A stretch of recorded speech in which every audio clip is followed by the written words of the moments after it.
So once again, welcome everyone, and thank you for joining us today. Before we get started, there are a few housekeeping items that I would like to mention. The slides and recording from today's webinar will be made available and sent to all participants. You may enable or disable closed captioning on the main Zoom toolbar labeled CC. If you experience any technical difficulties, please notify me, Patrick Ahern, in the Q&A section. Questions can be submitted into the Q&A at any time and will be addressed upon completion of the presentation. And with that said, I will now hand things over to Sari Schumann to get us started. Thank you. Great. Thank you so much. And thank you everyone for joining us today for the National Alzheimer's and Dementia Resource Center webinar, Addressing Food Insecurity for People Living Alone with Dementia. The National Alzheimer's and Dementia Resource Center webinar series is supported by the Administration for Community Living. Before we start, Chris Stockton of the Administration for Community Living will provide a brief welcome. Chris?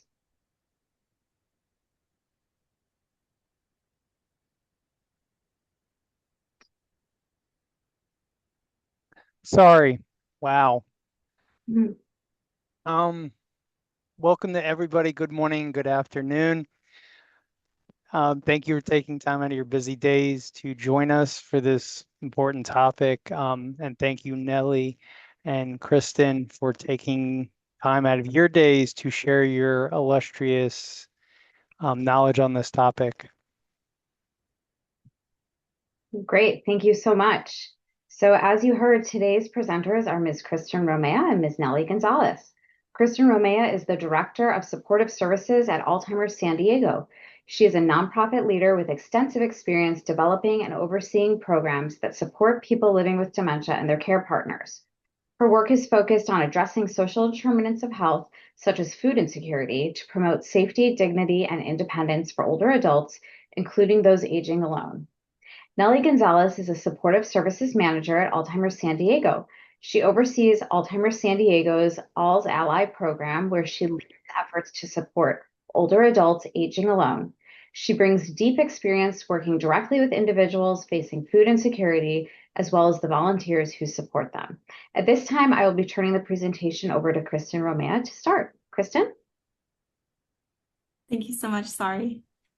So today we'll be speaking about addressing food insecurity for those living alone, and I will often refer to members of that population as solo agers, and that's just the terminology that we as an organization use, but we're speaking about the same thing. And we will be going over our particular model of service for these individuals, with primarily focusing on food insecurity, although that's not all that we do for these folks. Next slide. So just to kind of orient ourselves, today we'll be talking briefly about the background and the context in which we developed this program and the services, how we established a partnership and learned how to work with nutrition nonprofit, local nutrition nonprofit for the first time, how we go about enrolling clients for food delivery services, and how we maintain volunteer engagement and train our volunteers so that they feel confident and equipped to deliver food and provide other services to our solo agers. We also will be going over the more administrative tasks and back-end support that is required to run a food delivery program for people living alone. And one of my favorite topics to talk about is marketing, how we kind of developed marketing and promotional materials with solo agers in mind, in the hopes that they might self-refer for services and express interest in this particular type of program. We'll briefly speak about cultural competency and how we incorporate that into our model of care.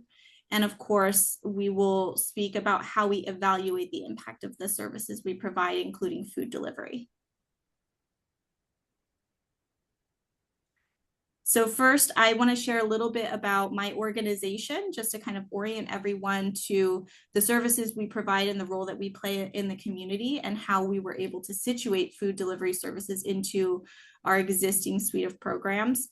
So Alzheimer's San Diego is 100% local nonprofit, and we serve the entirety of San Diego County, which is a very geographically interesting area, as you might imagine. We are situated right on the border to Mexico, and we do have a coast as well. And the expansiveness of our county is also somewhat challenging when it comes to providing services. So we offer a number of different programs, and really we try to support two key target populations.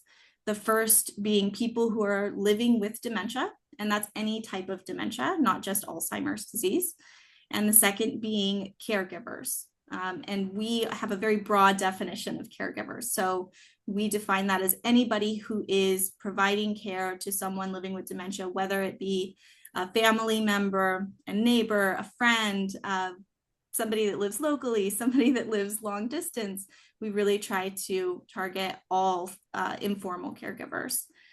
So we have a number of different programs. We have some social work type programs where we meet with families, provide support and individualized guidance in person and over the phone. We offer education classes that are open and available to the public. We have social activities and outings for people living with dementia, memory screening services that are available to the public. We also, not listed here, we have a respite program and a support group program. So we really have quite a robust offering of different services. And then, of course, our solo ager services, which we have expanded pretty steadily over the course of the last 5 years or so. And our solo ager program is called All's Ally. Next slide. So although for today's purposes, we are going to focus pretty much solely on the food delivery and food insecurity aspect of this program, I do want to share just briefly what all the program provides, because it is not just limited to food insecurity. People who are aging alone with dementia are experiencing a number of different challenges and barriers that we try to address through this program. So our All's Ally program provides case management support for people living alone. And part of that is a home safety assessment that's done during enrollment. And our staff members are able to provide very basic safety items to improve the overall safety for our clients, things such as medical ID jewelry, fireproof ashtrays, raised commodes, shower chairs, things of that nature.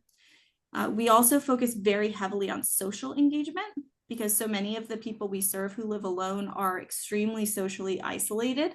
So our volunteers are also trained and able to provide social engagement in the form of friendly calls and friendly visits.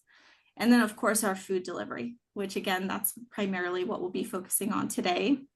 A couple important notes about our model of care is that all of our programs are provided free of cost, and all of our programs are voluntary, meaning that we must have client consent.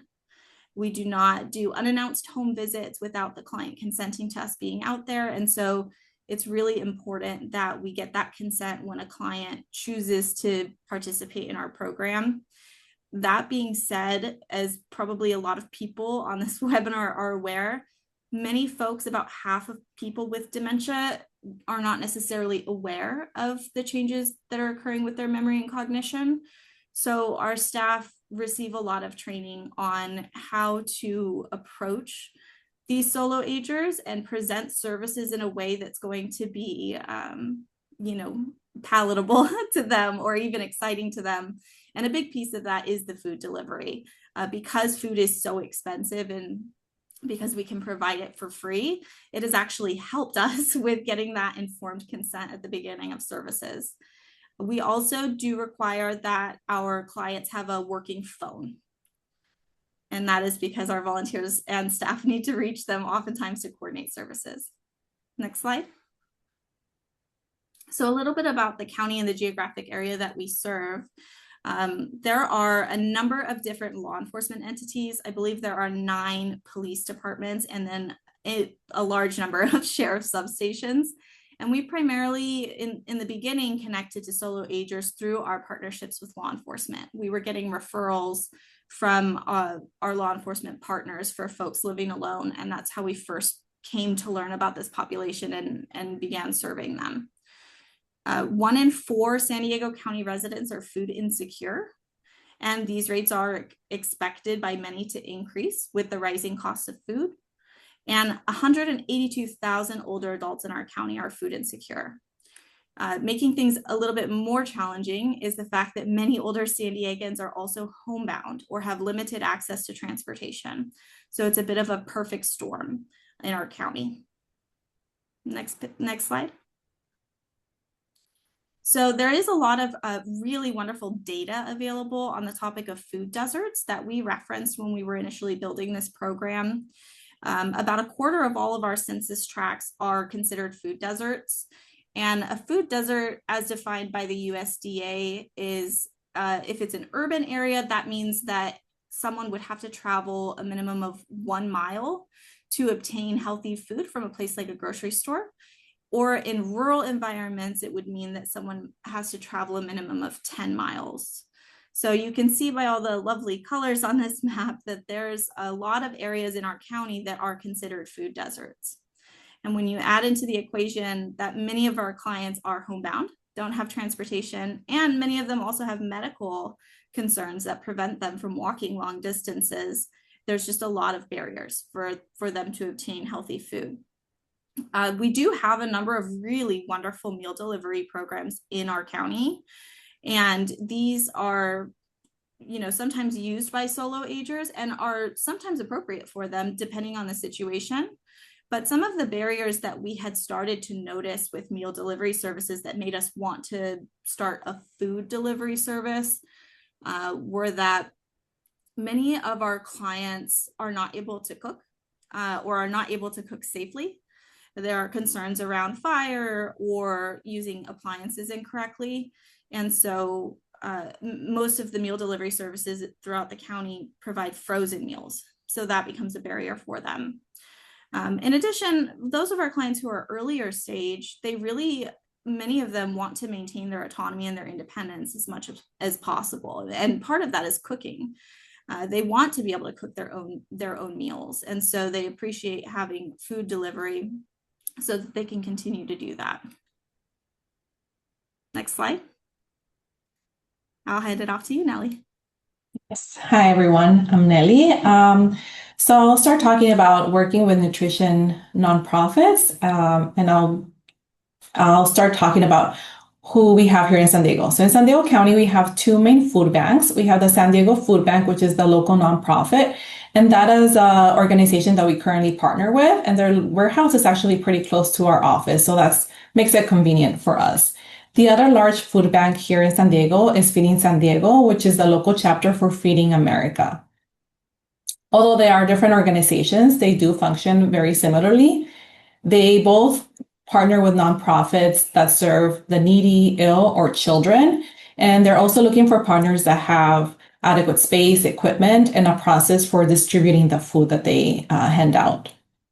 To get the process started, we began online. So they have an online form that we can submit, and they also requested documentation such as the form proving that we are a nonprofit.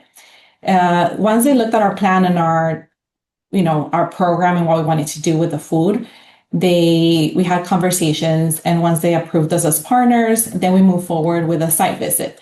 At the site visit, we got to tour their warehouse. We got to really see the ins and outs of it and how they function to get a better idea of what food they work with, the process.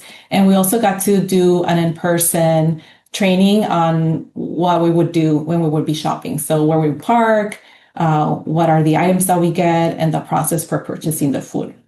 We also had to complete an online training and get further details on the logistical stuff, of course. We currently submit a monthly report, and we also have an annual compliance meeting. Because we wanted to store food here to be able to pack up the food delivery, we did have to purchase a refrigerator, and we also had to purchase a shelf to keep our pantry shelf to keep our canned goods or shelf-stable items. And so we were able to do that through the grant that we had. Next, so I'll go to the next one. So for organizing the food supplies, we received a lot of guidance from the food bank itself. They gave us a lot of guidance on how to sort through the food. And they also gave us information about expiration dates. So many of the items that they receive have expiration dates on their that's coming up very soon, or maybe the item is marked as already expired. However, we did have to follow the USDA guidelines for the true expiration date, which is different and gives the food longer life.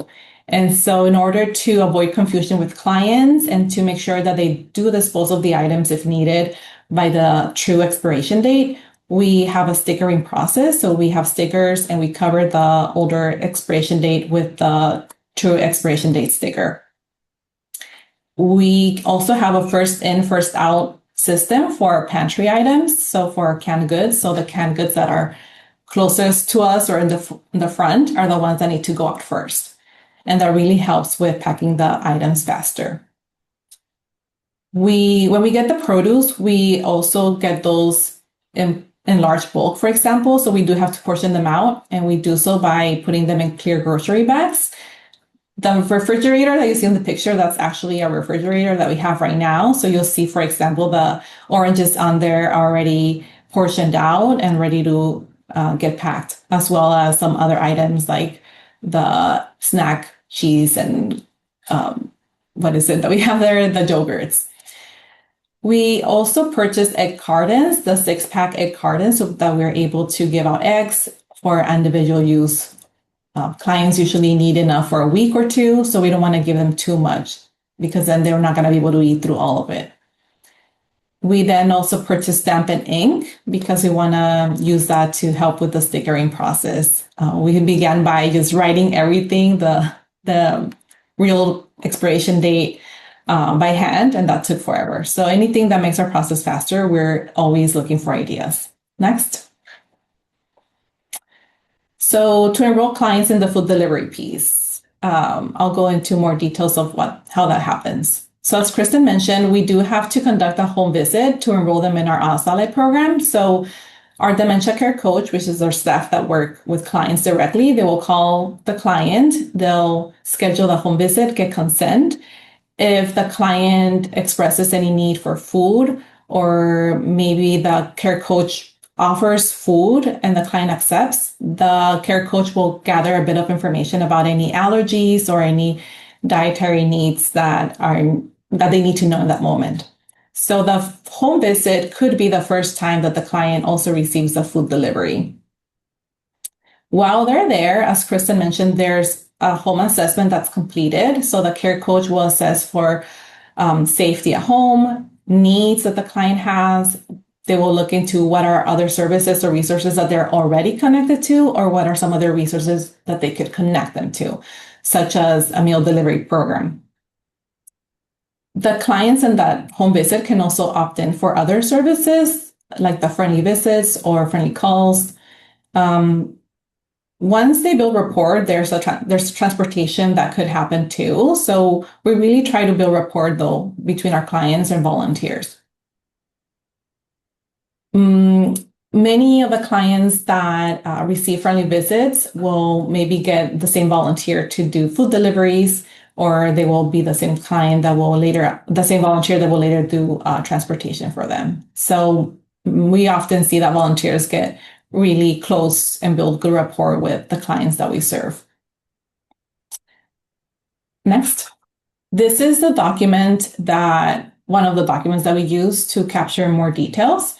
So the care coach, when they go out, they will document how often the person would like to get the food delivered. More than likely, we notice that clients prefer every other week. That seems to be the perfect time to get food, because once a week, sometimes it's too often for them. So every other week is a good option that usually clients pick. We assess also for diet type. So if there's any diet specific needs, they're diabetic or vegan, we capture that information as well. Any allergies, any aversions, or any preferences for food. We also assess for cooking capability. So if the client can use the microwave, or maybe they have a caregiver that comes in and helps with prepping the food. If that's the case, then that really opens up a lot more food options that we can send home to that client. So just really getting an idea of what the food piece looks like for the client. And our dementia care coaches, just to give you a bit more information, do go through training, as Kristen said, because they are working with solo agers. They also get training specifically for crisis scenarios, specific communication tips, resources that are specific for individuals that live alone, getting familiarized with Medicaid or Medicare. And so just all the resources that are locally as well. So we're really just trying to capture all of that. And so our dementia care coaches have that training. They have either a degree in social work or a related field. And prior to doing their first home visit, they will have to shadow a home visit, and then they will be shadowed on their first home visit. The team also meets twice a month just to discuss current client needs and then assess for future needs. So there's a lot of work that goes into it. All the information that's collected during the home visit will be added into a Google Sheet. And that Google Sheet has information for all of our outside clients. And there's information on food deliveries, preferences, all of that's captured. It's in there. And we also keep information on our online data system. Next. Okay. So now I'm going to go into more of the volunteer piece, which is another huge piece of this program. So when we have volunteers interested in joining our organization, we do require that they complete a background screening. We also ask that they get a tuberculosis risk assessment submitted. They go through a screening call with our volunteer manager, and that call just helps to better assess what the volunteer is looking for and then assess if they're going to be a good fit or what program they're going to be a good fit for. We're basically just looking for volunteers that are compassionate, patient, and have a reliable disposition. Next. Once they submit all of that paperwork and they move forward with the training, they do have to watch a core training video, which is an hour long. And this video is focused on dementia, Alzheimer's, behaviors, communication tips, boundaries, and a little bit about elder abuse as well. We just really want our volunteers to be versed enough in this topic of dementia and what to expect when they're working with someone who has dementia or memory loss. They also have to watch an in-person services video, which is 46 minutes long. And this one has more details on what we expect of them, their responsibilities, a bit more of the logistical stuff, such as the food delivery, where they're going to pick up, how they're going to deliver, how they should be interacting with clients. So there's a lot of tips for them as well. Although our volunteers are not mandated reporters, we do want them to be familiarized with safety. So the safety video is 21 minutes long, and it has information about different types of abuse. It tells them also what to look out for, when to report, or what situations require either for them to contact us directly, or if it's not an emergency or urgent situation, they do have to submit concerns that they notice on their report. So after each delivery that they do, they submit a report within 24 hours. And on there, they're able to write in any concerns that they have for the client. Maybe they notice a health decline, or maybe they notice that the client isn't speaking as they usually speak. Or maybe they notice something in the home that's concerning. So our volunteers are the ones who are interacting most, the ones that interact the most with our clients. So we want them to feel comfortable in being able to identify risk scenarios and be able to share those with us so we can follow up as needed. They do have to do a quiz. There's actually 2 quizzes, and they're mostly multiple choice, short answers. If they do get some questions wrong, we just use that as information to be able to have conversations with them. We just want to make sure that they're understanding the content and they're understanding the logistical information and are able to move forward, knowing all the ins and outs. Next. Our current volunteers, we have mainly female volunteers. They are mainly students, college students. And because they do have to have a minimum number of hours, they're likely also involved in other programming through us. So they're not just doing food delivery, they're probably also doing friendly calls, for example. Our ideal volunteers have to have a flexible schedule. We do work Monday through Friday, and so they have to be able to pick up during those days and within our working times in the daytime. They have to be reliable, especially with the food piece. It's hard to find someone to cover last minute, dropping off food. And so we do want volunteers to be reliable, because sometimes some clients do rely on our food delivery for their food for that week. And we want them to be understanding with the clients that we have. The symptoms that might present themselves can change and can vary. And so we want them to be understanding of what comes with some of the symptoms that might come up as well. And just on a note, we noticed that we have a lot of adults who are retired and kind of fit these requirements or things that we're looking for.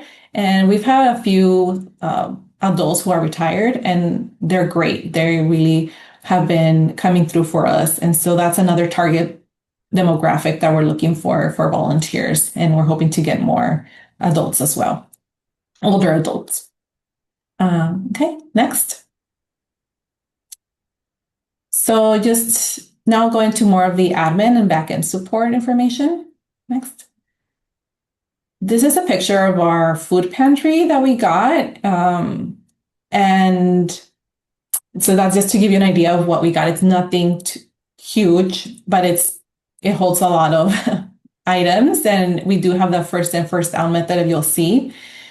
There's 4 of us that are registered to go shop at the warehouse. I'm one of them, but our volunteer coordinator is the main person that goes to the warehouse to get the food. The volunteer coordinator is the person that receives the information from the dementia care coach about any future deliveries. The volunteer coordinator will, look at any needs that there are, any aversions, any preferences, any dietary needs. And based on that, we'll be able to make a list of what items to look for when they go shop at the warehouse. The volunteer coordinator is the one that schedules a weekly food pickup, and they go accompanied by a volunteer shopper. When they get back from the warehouse, they do have to sticker everything, organize everything, and that can be time consuming. So we have had success with getting volunteers to assist with that piece as well. So having a volunteer assist with putting everything away has been really helpful. All of the information regarding food, items that are being sent out, or any changes in dietary needs, like I said, is kept on our Google Sheet and on our data system as well. Next. The volunteers that will deliver food, they can sign up to 2 months prior. So they're able to plan ahead and let us know ahead of time who they can deliver to. They usually deliver to no more than 2 clients. Usually if it's 2 clients or 3 clients, it's because both of those clients live in proximity to each other. We have had cases where we have 2 clients who live in the same apartment complex, for example. And so those are the times that we maybe ask a volunteer if they can deliver to 2 different people on the same day. They have to come into our main office, pick up the items, and then deliver to the client's home. So having reusable grocery bags has been really helpful and easy for volunteers to be able to carry the bags. Usually when they take deliveries, they take 2 bags per client. So one with refrigerated items and one with shelf-stable items like canned goods or easy open bags. They will also offer to put the items away. So when they come into the client's home, we encourage them to ask if they can help them put the items away.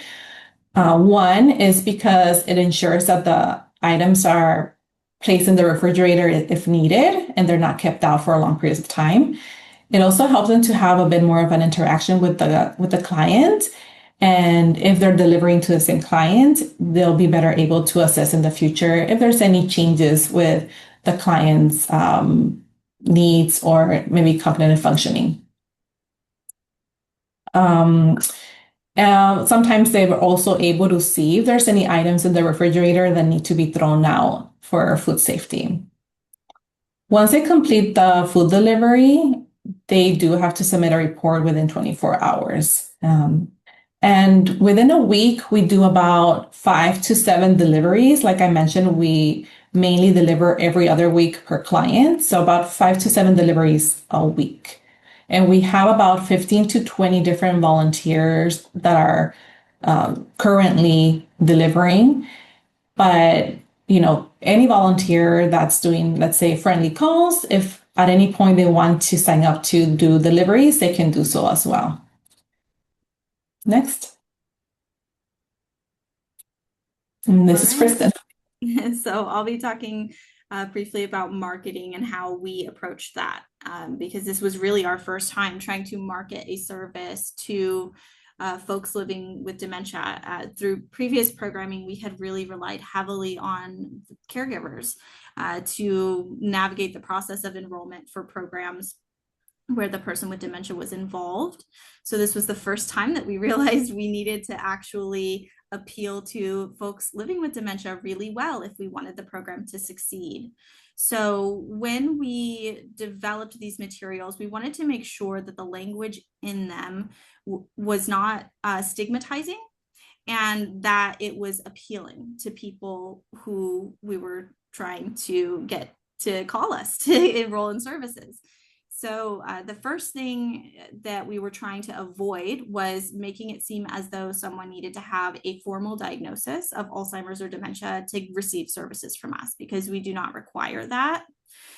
Also, the word dementia can be off-putting for lots of folks living with the disease, in particular within certain specific communities. So we chose to use very intentionally the term memory issues rather than dementia.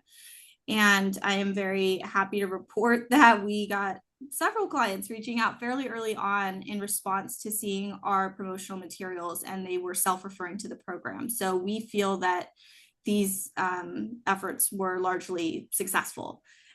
Prior to this project, we had only served folks who were referred by law enforcement.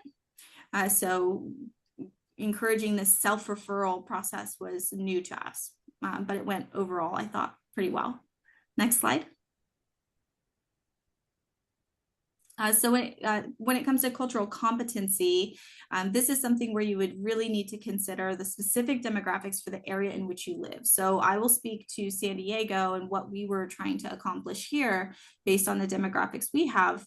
But if anyone is looking to develop food delivery services in other areas, you would want to look at specific to your area what demographics there are. Next slide. So in San Diego County, 23% of the population is Hispanic. So we knew right away that we really wanted to make sure that our program was appropriate and culturally responsive to this particular population. So at any given time, we always have at least one care coach in the program that is bilingual Spanish speaking. We can accommodate clients who speak any number of other languages.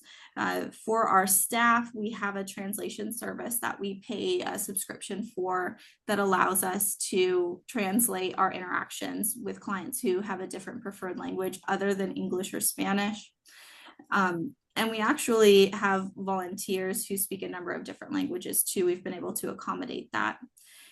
We do sometimes lean on caregivers, especially if the situation is that the person living alone is more comfortable engaging with us with a caregiver present. We always accommodate that, and sometimes those caregivers do assist with translation. Next slide. So of course, the food that we eat is definitely impacted by our culture and our family heritage. So we try really hard to make sure that we have a variety of food available in our pantry at any given time. So we always keep stock of Latin, Asian, Italian, and American items. And that way we can serve the diverse clients that are enrolled in our program. Currently, we have 4 clients who are bilingual Spanish speaking, but we have slightly more than that who are Hispanic. So I think our primary objective whenever we go shopping at the food bank is to make sure that we definitely have Latin foods available. Next slide. So we evaluate all of our programming in a number of different ways. Of course, as an ACL project, we had to make sure that we used an evidence-based evaluation method, which I'll speak about, but I'll also just touch on our overall program metrics and the more qualitative information that we received back from clients. Next slide. So since we launched the food delivery service and expanded our program for solo agers in September of 2024, we have delivered 359 food deliveries to 37 unique clients, and we've had over 50 volunteers conduct at least one food delivery.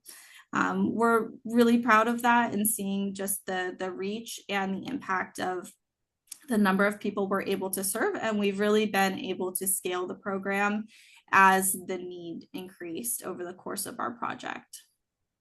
Next slide. So for our evidence-based evaluation method, we chose to use the Dementia Crisis to Thriving scale. This is really the best fit for All's Ally because we are not only providing food delivery, we are also doing case management, social engagement services, and transportation. So the Crisis to Thriving scale measures all 13 of those domains and would really be a good fit for any programming that's a little bit more expansive and is modeled on kind of wraparound support. It was originally developed by the Southern Maine Agency on Aging, and it measures quite a few different domains. One of them is food security, another is nutrition, but then our other services are also relevant for this scale because it measures things like caregiver engagement, transportation, things like that. So each domain is measured on a 1 to 5 scale from crisis to thriving. And the way that we conduct our evaluations is that we do a pre-evaluation when a client initially enrolls into the program and receives their first home visit from their assigned care coach. And then we enroll them in whichever services are relevant and needed for them, which might include food deliveries. And then after they've been enrolled in the program for 3 months, we conduct a post-evaluation where we are measuring them on those same 13 domains on a scale of 1 to 5. Initially, because this was quite an expansion on the services we had provided historically to this population, we decided to use the full Crisis to Thriving scale. We have realized over time that we can probably shorten and modify that scale to just measure the particular domains that we are focusing on, like food security. So that is likely what we will do moving forward. We just received back our evaluation report from our PhD evaluator for our project, and she was very pleased to report that there was a statistically significant difference found in specifically for the food security domain, meaning that our services did have a substantiated impact on the clients served when it comes to food security.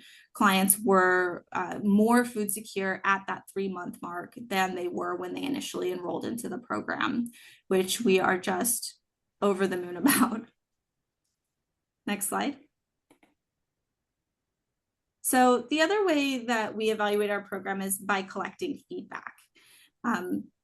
Our volunteers, because they are required to submit reports each time they serve a client, they really provide some wonderful insight into the impact that services have. So we try to compile and keep records of this more qualitative feedback that we receive. The quote on the screen that you see here is from a volunteer that is serving a client of ours who it was a little challenging to figure out how to provide food delivery to him initially. He was living pretty centrally in a pretty urban area, but his home was quite hoarded out, and there was a lot of pests in the home. So we were concerned that delivering food, especially things like fresh produce, might worsen the pest issues. So for his case, it was a really wonderful example of our clinical client-facing staff and our volunteer-facing staff really collaborating to try to find a solution for a client with a unique situation. And so what we ended up working out with this client is that we would deliver single serving items only that are in protected packaging. So things like what's mentioned here, canned tuna and beef jerky, so that as soon as that product is open and consumed, it's gone. It's not out attracting pests. And that has worked out really well. The gentleman, this client, is somewhat of a local celebrity amongst our staff. He calls into the front desk frequently after he's received a food delivery just to express his appreciation and excitement about the items that we included in his bag. So we really value his feedback. Next slide. And then these are a few more quotes. I think the quote on the right-hand side of this slide is so simple and direct and yet so profound. Many of the clients that we serve through this program, they really have quite limited options. And because we were serving this population before we had the ability to provide food delivery services, we, bore witness to the outcomes of that gap not being filled.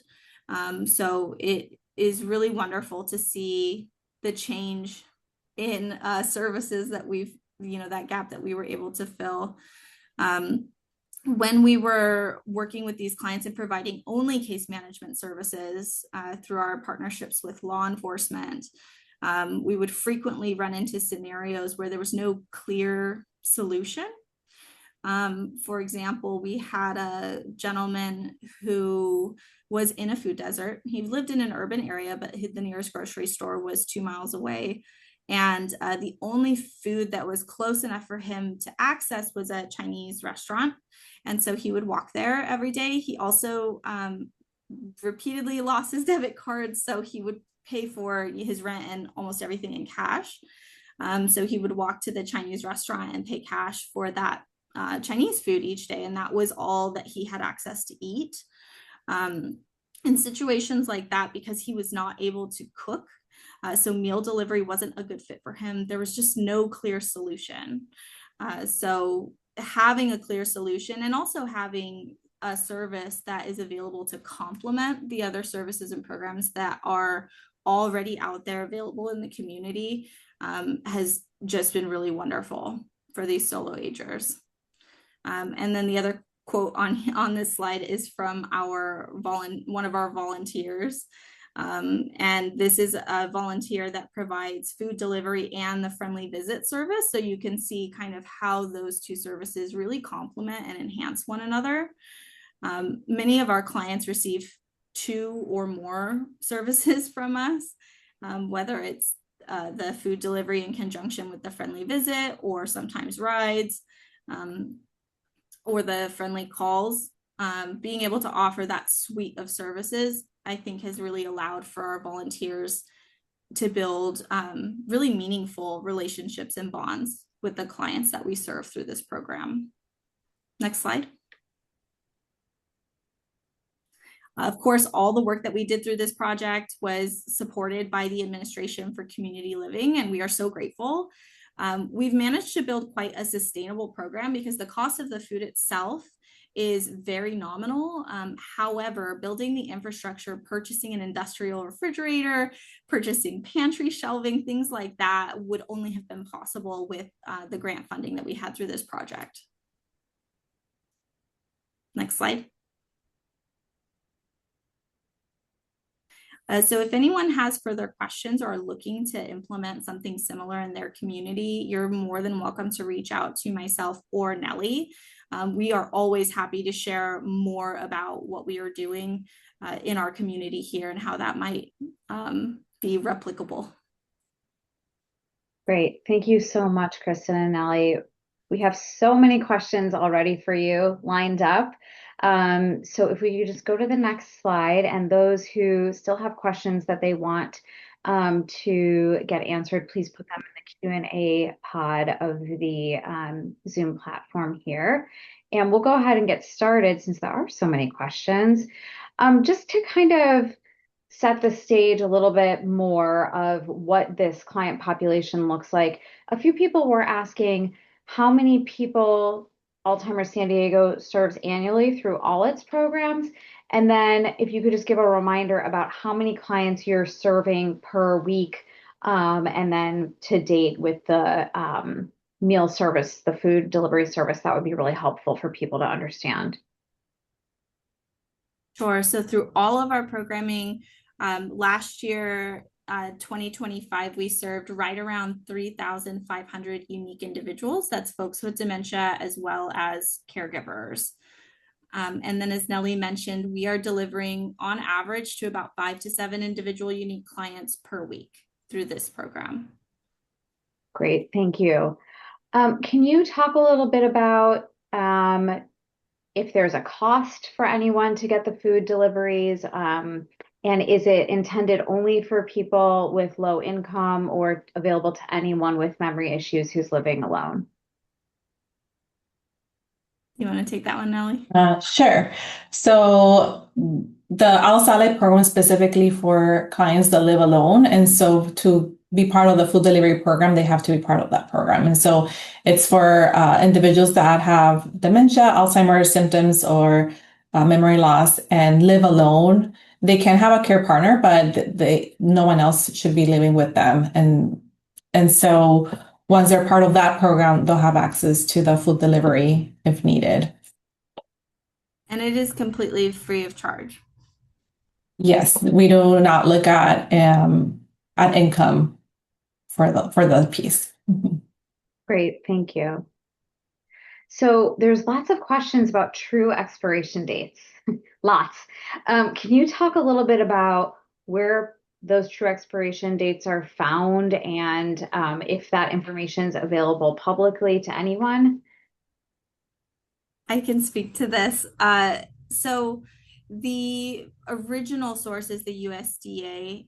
However, the way that the San Diego Food Pantry operates is that they have their own volunteers that sort food. And when these volunteers go about sorting that food, they have a big packet of different food products and the true expiration date for those food products. And they flip through to determine whether a food is actually expired or not. So the food bank was gracious enough to share that document with us so that we could also be knowledgeable about how long foods were good for.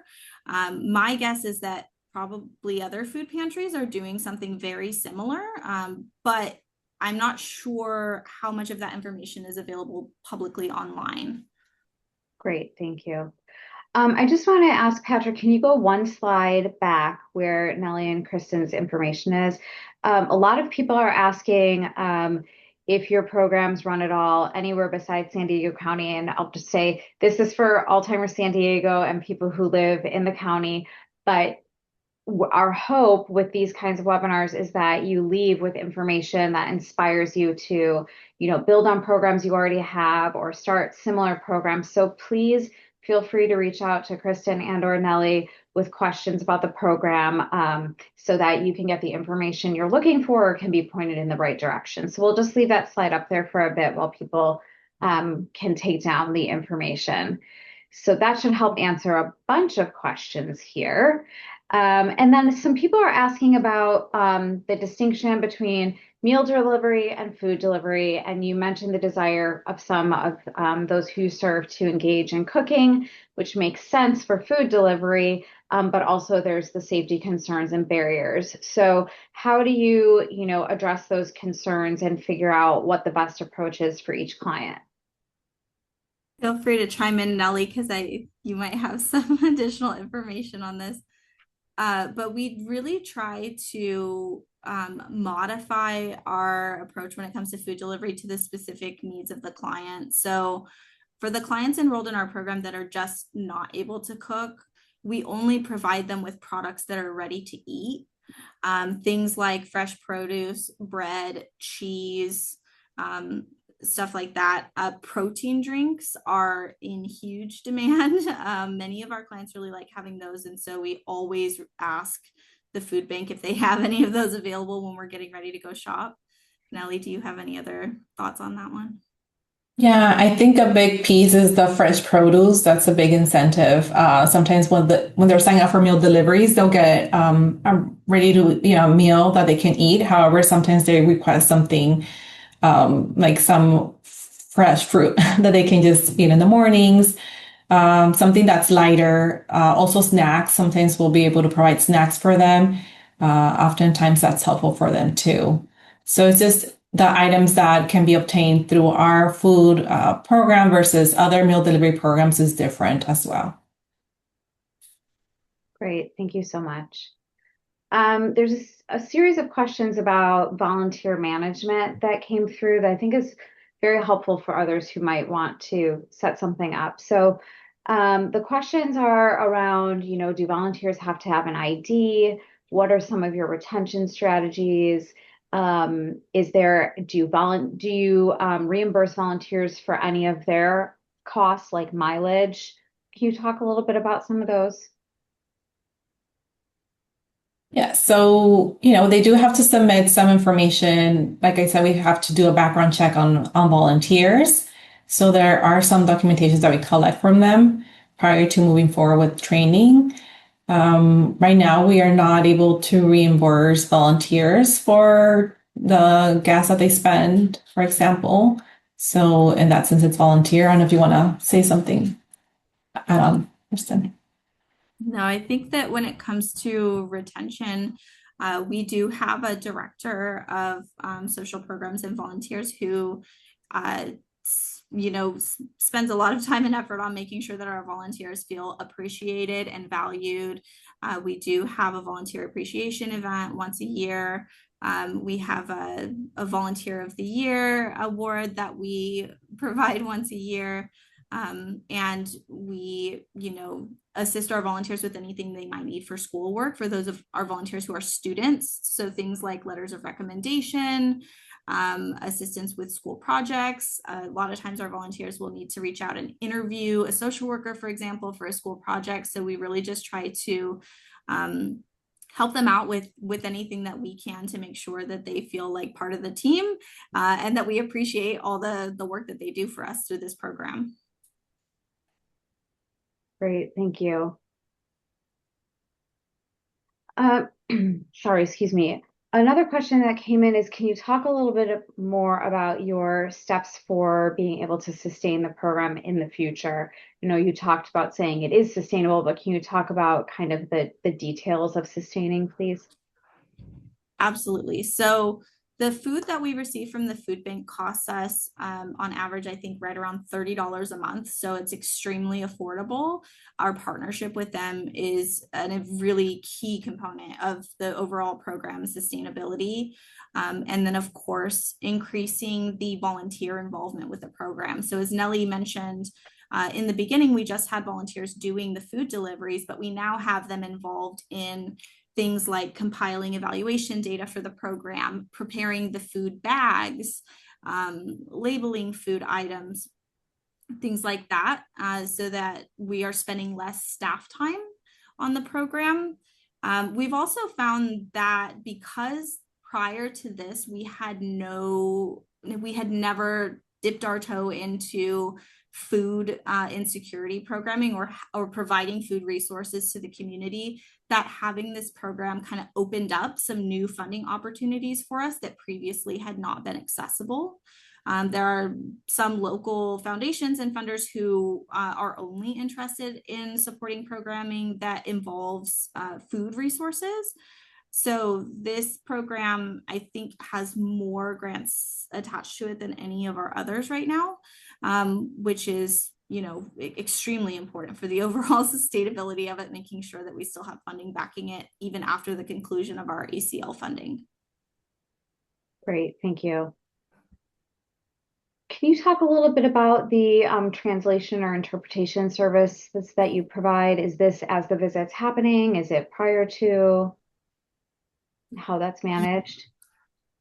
Do you want to speak to that, Nellie?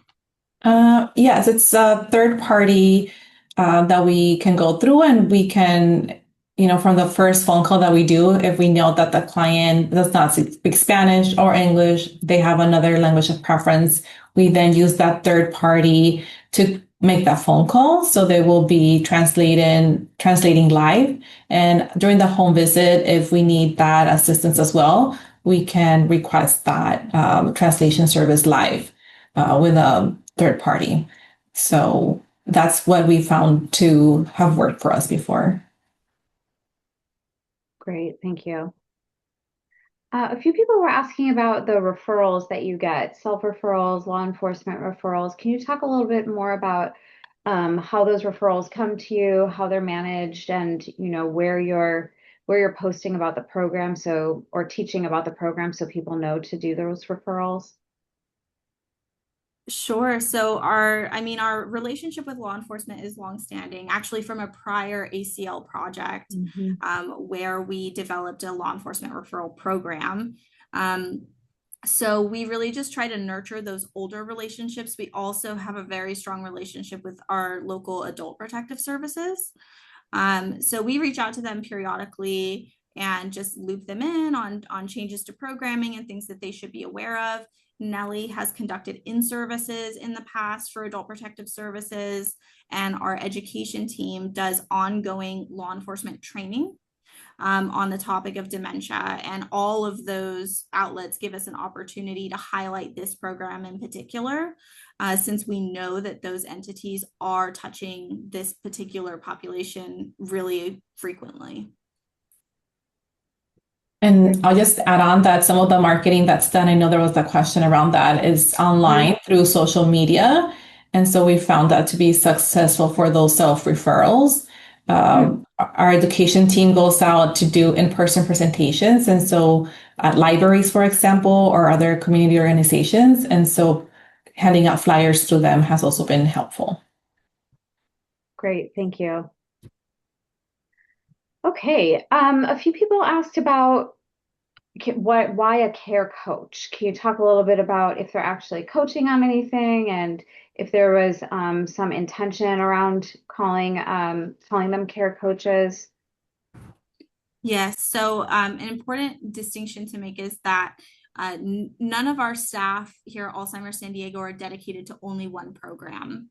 And that's in particular important for this program because the nature of these cases, they're more often very high risk, and there's a very heavy emotional component to the solo ager cases.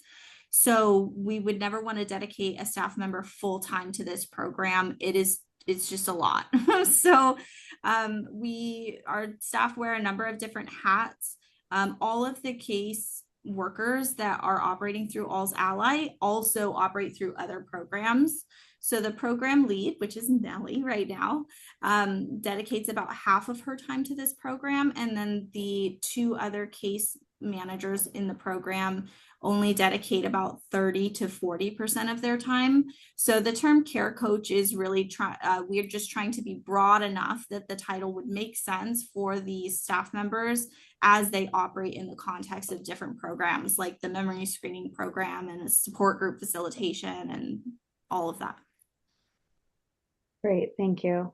We're just about out of time. So if you could provide kind of a brief answer to this last question, if you could talk a little bit about if you interact with any other meal services in San Diego County and how that works. If there's like a Meals on Wheels, do you interact with them and ensure that there's no duplication of services? We do. So we have a satellite office space up in North County where a couple of the meal delivery programs also operate. So we've been able to establish kind of a good working relationship with them. We do refer some of our solo ager clients to them when meal delivery is more appropriate, or when the client could benefit from having both in place. And we have also received at least one referral from our local Meals on Wheels for a solo aging client over the course of our project. So we're kind of operating parallel to each other, but we do reach out and connect when we need to on behalf of a client.